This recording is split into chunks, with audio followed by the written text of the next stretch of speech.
नमस्कार दोस्तों, मैं सुनील हुड्डा आप सबके बीच फिर से हाजिर हूं एक नई वीडियो के साथ। तो दोस्तों आज हम बात करेंगे एसएसबी कांस्टेबल ट्रेड्समैन के बारे में। तो दोस्तों काफ़ी दोस्तों के सवाल आ रहे थे कि सर पहले रिटन एग्ज़ाम होगा या फिजिकल टेस्ट। तो दोस्तों मैं पहले भी अपनी वीडियो में बता चुका हूं, पूरा नोटिफिकेशन आपको मैंने दिखा के उसमें पूरा समझाया था कि क्या चीज़ क्या होने वाली है। तो दोस्तों एक बार फिर से मैंने वीडियो बना दिया आपका कन्फ्यूज़न दूर करने के लिए। तो चलिए अब हम वीडियो शुरू करते हैं, और शुरू करने से पहले दोस्तों आप मेरे channel target with Sunil Hooda को सब्सक्राइब कर लीजिए, वीडियो को लाइक कर दीजिए और ज़्यादा से ज़्यादा दोस्तों के बीच शेयर कर दीजिए। तो दोस्तों अब हम बात कर लेते हैं कि रिटन एग्ज़ाम पहले होगा या फिजिकल पहले होगा। तो दोस्तों मैं आपको इसका नोटिफिकेशन दिखा देता हूँ, उसमें आपको अच्छी तरह समझ में आ जाएगा कि रिटन एग्ज़ाम पहले होने वाला है या फिर फिजिकल पहले होने वाला है।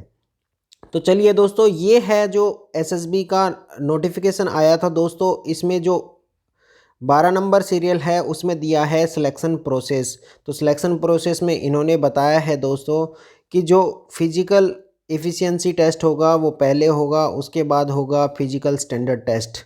और दोस्तों एक कन्फ्यूजन और है लोगों को कि पीईटी क्या होता है और पीएसटी क्या होता है। तो ये भी कन्फ्यूजन आपका दूर हो जाएगा यहाँ पे कि जो पीईटी है उसको बोलते हैं फिजिकल इफ़िशियंसी टेस्ट यानी पीईटी, और फिजिकल स्टैंडर्ड टेस्ट यानी पीएसटी। तो दोनों में क्या फ़र्क है दोस्तों वो भी मैं आपको बता देता हूँ कि फिजिकल इफ़िशियंसी टेस्ट में आपकी बॉडी की इफ़िशियंसी देखी जाती है, यानी क्षमता देखी जाती है कि आपकी बॉडी में जो दौड़ने भागने कूदने की जो क्षमता है वो कितनी है। और दोस्तों जो फिजिकल स्टैंडर्ड टेस्ट होता है उसमें आपके बॉडी का स्टैंडर्ड देखा जाता है, यानी माप तोल जो होता है वो देखा जाता है कि चेस्ट वेट जैसे ये हो गए ये स्टैंडर्ड में आते हैं, और आपकी जो दौड़ कूद होगी वो इसमें आपके फिजिकल एफिशिएंसी टेस्ट में आ गई। तो क्लियर हो गया होगा आपको कि फिजिकल एफिशिएंसी टेस्ट क्या है और फिजिकल स्टैंडर्ड टेस्ट क्या है। तो दोस्तों अब बात कर लेते हैं हम रिटन होगा या पहले क्या होगा। तो दोस्तों इन्होंने लिखा है कि सबसे पहले जो होगा वो आपका फिजिकल एफिशिएंसी टेस्ट होगा, और उसके बाद आपका दोस्तों फिजिकल स्टैंडर्ड टेस्ट होगा। यानी ये दोनों टेस्ट है वो साथ में ही हो जाएंगे दोस्तों। तो आपको एक बार बुलाया जाएगा, बुलावा पत्र आएगा, उसमें आपका पहले फिजिकल एफिशिएंसी टेस्ट ले लेंगे, वो क्लियर होने के बाद आपका फिजिकल स्टैंडर्ड टेस्ट ले लेंगे। उसके बाद आपको घर भेज दिया जाएगा। अगर आप क्वालिफाई है तो आपको दोस्तों रिटन एग्ज़ाम के लिए बुलाया जाएगा। तो आपको यहाँ तक क्लियर हो चुका होगा। अब दोस्तों हम देख लेते हैं जो फिजिकल एफिशिएंसी टेस्ट है उसमें क्या होगा। तो दोस्तों फिजिकल एफिशिएंसी टेस्ट जो पीईटी जिसको बोला जाता है उसमें मेल कैंडिडेट के लिए 4.8 किलोमीटर की रेस होगी दोस्तों, और वो भी आपको 24 मिनट में पूरी करनी होगी। तो दोस्तों ये काफ़ी आसानी से हो जाएगा, पर आप दौड़ कर लेते हो 1-2 महीने तैयारी करोगे तो आपसे ये हो जाएगा दोस्तों। काफ़ी लंबी चौड़ी चीज़ नहीं है, क्योंकि आर्मी की भर्ती होती है उसमें काफ़ी कम टाइम मिलता है, और दौड़ भी 5 किलोमीटर के आसपास होती है।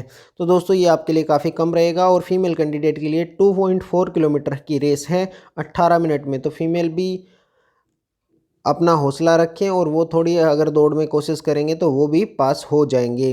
तो दोस्तों मैं आपको बता देना चाहूँगी कांस्टेबल के जो driver, laboratory assistant, veterinary, carpenter, plumber, painter, tailor, cobbler, gardener, cook, washerman, barber, सफाई वाला और वाटर कैरियर एंड वेटर के लिए ये रखा गया है कि उनको 4.8 किलोमीटर की रेस कंप्लीट करनी होगी 24 मिनट में, और फीमेल कैंडिडेट को 2.4 किलोमीटर की रेस कंप्लीट करनी होगी 18 मिनट में।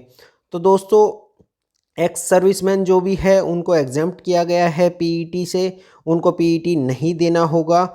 तो दोस्तों इसके बाद आपका होता है फिजिकल स्टैंडर्ड टेस्ट। तो फिजिकल स्टैंडर्ड टेस्ट में क्या होता है दोस्तों, आपका जो है बॉडी का चेस्ट का माप किया जाएगा। उसमें देखा जाएगा कि आपका बॉडी का जो मापदंड है वो क्या है। तो उसमें अलग अलग कैटेगरी रखी है दोस्तों। इन्होंने रखी है कि जो कैंडिडेट सीरियल नंबर 1, 2, 3 और 4 से बिलोंग नहीं करते उनके लिए जो चेस्ट का मापदंड है मेल के लिए वो 170 सेंटीमीटर है, और हाइट का जो मापदंड है वो 170 सेंटीमीटर है, और जो चेस्ट का मापदंड है वो मिनिमम 80 सेंटीमीटर है, और मिनिमम एक्सपेंशन उनके लिए चाहिए 5 सेंटीमीटर। यानी उनकी जो चेस्ट है वो 80 सेंटीमीटर की कम से कम होनी चाहिए, और उनका जो मिनिमम एक्सपेंशन है चेस्ट का वो यानी 85 तक जाना चाहिए, यानी कम से कम 5 सेंटीमीटर का एक्सपेंशन उनकी चेस्ट में होना चाहिए। जो ये चेस्ट का फुलाव देखते हैं वो कम से कम 5 सेंटीमीटर का होना चाहिए। तो दोस्तों इन्होंने सीरियल नंबर 1 में लिखा है गढ़वाली, कुमारियंज, डोगरा, ये कई कैटेगरीज हैं, मराठा जैसे, उनको छूट दी है मेल कैंडिडेट को। उनकी हाइट अगर कम हो तो भी चलेगा दोस्तों, उनकी 165 सेंटीमीटर की हाइट हो तो भी चलेगा, और चेस्ट जो है 78 सेंटीमीटर हो तो भी उनका चल जाएगा। और उसके अलावा दोस्तों सीरियल नंबर 2 में गोरखा कैंडिडेट जो कि सिक्किम, नागालैंड, अरुणाचल प्रदेश, मणिपुर, त्रिपुरा वगैरह से बिलोंग करते हैं, उनके लिए भी छूट दी गई है। उनके लिए हाइट दोस्तों इन्होंने रखी है 62.5 सेंटीमीटर, और मिनिमम इनकी जो चेस्ट है वो 77 सेंटीमीटर की होनी चाहिए। ठीक है दोस्तों, और शेड्यूल ट्राइब के कैंडिडेट के लिए भी इन्होंने कुछ छूट दी है। और दोस्तों इन्होंने all candidate belonging to scheduled tribe for remaining areas, यानी इन्होंने मणिपुर, मेघालय के लिए तो छूट दी है शेड्यूल ट्राइब के लिए, और अदर एरिया के लिए भी दी है।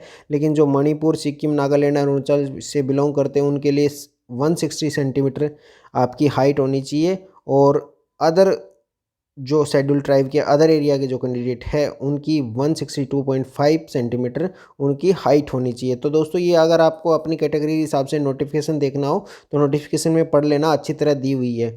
और दोस्तों ये जो मापदंड थे वो ड्राइवर, कांस्टेबल के लिए थे। अब नीचे इन्होंने लेबोरेटरी असिस्टेंट और वेटनरी के लिए अलग अलग मापदंड दिए हैं। तो उसमें दोस्तों आप देख सकते हैं कि लगभग वो सेम ही मापदंड है, थोड़ा बहुत इनमें फ़र्क दिया गया है, वो आप नोटिफिकेशन पढ़ के आप देख सकते हैं। अब दोस्तों हम आगे बात कर लेते हैं कि क्या क्या इसमें दिया है। अब दोस्तों ये फॉर फीमेल कैंडिडेट के लिए, आया के लिए इन्होंने रखा है दोस्तों, जो आया की वैकेंसी है उसमें फीमेल कैंडिडेट के लिए इन्होंने अलग अलग रखा है कि उनकी जो मिनिमम हाइट है वो 157 होनी चाहिए, और चेस्ट फीमेल कैंडिडेट के लिए एप्लीकेबल नहीं होता, इसलिए इन्होंने नॉट एप्लीकेबल लिख दिया। उनके चेस्ट कितनी हो, उनमें कितना फुलाव है, वो उसके लिए ज़रूरी नहीं होता फीमेल कैंडिडेट के लिए। ओनली जो मेल कैंडिडेट है उनके चेस्ट का मापदंड देखा जाता है सिर्फ, फीमेल कैंडिडेट इससे एग्जम्प्टेड है, इनमें उनको छूट दी गई है। ठीक है, उसके बाद दोस्तों constable, carpenter, plumber, painter, cook, washerman, barber, सफाई वाला, water carrier, water waiter, tailor और गार्डनर और कोबलर के लिए दोस्तों इन्होंने अलग मापदंड रखा है, वो भी आप देख सकते हैं। जैसे जो कैटेगरी से नीचे जो 1 और 2 में कैटेगरी दी गई है उनसे बिलोंग नहीं करते, जो सामान्य कैंडिडेट है उनके लिए, मेल कैंडिडेट के लिए 167.5 रखी है इन्होंने हाइट, और मिनिमम चेस्ट जो है वो 78 होनी चाहिए, 5 सेंटीमीटर का फुलाव होना चाहिए। और दोस्तों जो फीमेल कैंडिडेट है उनके लिए 157 सेंटीमीटर की हाइट होनी चाहिए, और चेस्ट से उन्हें एग्जम्प्ट किया गया है। और नीचे अदर जो कैटेगरी है उनके लिए थोड़े कम मापदंड है, तो वो भी आप देख लेना दोस्तों। अब दोस्तों मैं बता देना चाहूँगा कि इसमें लिखा है कि जो भी कैंडिडेट पीएसटी क्वालिफाई कर जाएंगे, यानी पीईटी के बाद आपसे पीएसटी लिया जाएगा, यानी जो कैंडिडेट पीईटी में क्वालिफाई होंगे उनका पीएसटी होगा, और पीएसटी में दोस्तों जो कैंडिडेट क्वालिफाई होगा उनका रिटन टेस्ट लिया जाएगा। और रिटन टेस्ट भी यहाँ पे जो भी होगा दोस्तों उसका मैं आपको डिटेल से एक बार और वीडियो बना दूंगा, उसमें आपको पूरा बता दूंगा। तो दोस्तों रिटन के लिए कौन सी बुक अच्छी रहेगी वो भी काफ़ी दोस्तों का सवाल है, तो उनको भी बता दूंगा कि कौन सी आप बुक पढ़ें जिससे आपकी अच्छी तैयारी हो जाएगी और आपके अच्छे अंक इस एग्ज़ाम में आ जाएंगे। तो अगली वीडियो में मैं आपको इसके बारे में डिटेल से बता दूंगा। बाकी कोई अगर सवाल रह गया हो तो आप इस वीडियो पे कमेंट कर सकते हैं, मैं आपके सवालों का ज़रूर से जवाब दूंगा। तो धन्यवाद दोस्तों, जय हिंद, जय भारत।